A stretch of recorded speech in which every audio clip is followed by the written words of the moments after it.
శ్రీ నవీన్ యాదవ్ గారు.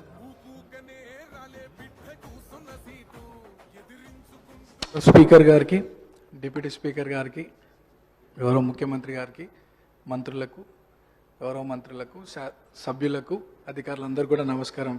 Speaker sir, first time మాట్లాడుతున్నందుకు చాలా హ్యాపీగా ఫీల్ అవుతూ మీకు ధన్యవాదాలు తెలియజేస్తూ, గత 2 సంవత్సరాల క్రితం ఇదే సభలో గౌరవ ముఖ్యమంత్రి గారు ఒకానొక సందర్భంలో పేరు ప్రస్తావించడం, 2 సంవత్సరాల లోపే ఇక్కడ ఈ సభలో తోటి సభ్యుడిగా రావడం చాలా అదృష్టంగా, గౌరవంగా భావిస్తూ అధ్యక్ష, మా సామాన్య కుటుంబం నుండి వచ్చినటువంటి నాకు ప్రజాసేవ కల్పించే అవకాశం కల్పించినటువంటి మా ముఖ్యమంత్రి గారికి, కాంగ్రెస్ పార్టీ పెద్దలకు ఈ అవకాశాన్ని స్వాగతిస్తూ, మా ప్రాంత ప్రజలందరూ కూడా నన్ను ఆశీర్వదించి సభకు పంపించడం వల్ల అందరికీ కూడా మనసారా కృతజ్ఞతలు తెలియజేస్తూ, సార్ ఈ సభలో మాట్లాడే ప్రతి మాట, ప్రతి అంశం కూడా ప్రజల జీవితాలతో ముడిపడింది కాబట్టి సభ గౌరవిస్తూ, సభ మర్యాదలను పాటిస్తూ ముందుకు సాగుతానని, మా ప్రాంత ప్రజల యొక్క సమస్యలు పరిష్కరించడానికి గౌరవ ముఖ్యమంత్రి గారి ఆశీస్సులతో, సలహాలు, సూచనలతో మా ప్రాంత ప్రజల సమస్యలు పరిష్కరిస్తూ వారి సంక్షేమ అభివృద్ధి కోసం సాగుతాను ముందుకి,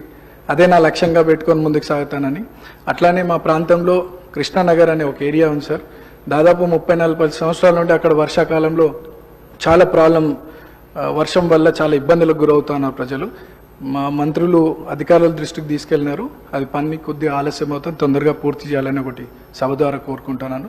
అట్లానే హైటెన్షన్ లైన్స్ మా ప్రాంతంలో ఉండడం వల్ల 10ల సంఖ్యలో ప్రజలు చనిపోయినటువంటి విషయం పూర్వంలో, అది కూడా అధికారుల దృష్టికి తీసుకెళ్లినారు. అది కూడా అండర్ గ్రౌండ్ కేబులింగ్ ఫాస్ట్గా చేయిస్తే ఆ ప్రాంత ప్రజలు సురక్షితంగా ఉంటారనేది ఒక సందేశం మీ ద్వారా అందిస్తున్నాం అధ్యక్ష. అండ్ చాలామంది పిల్లలు కూడా అక్కడ చదువుకొని 10th తర్వాత ఫైనాన్షియల్ ప్రాబ్లం వల్ల చదువుకోలేని పరిస్థితి. సో అక్కడ ఒక ఇంటర్మీడియట్ అండ్ డిగ్రీ కాలేజ్ కూడా వస్తే బాగుంటుందని ఒక అభిప్రాయం తెలియజేస్తూ, నాకు ఈ అవకాశం ఇచ్చినటువంటి మీకు థ్యాంక్స్.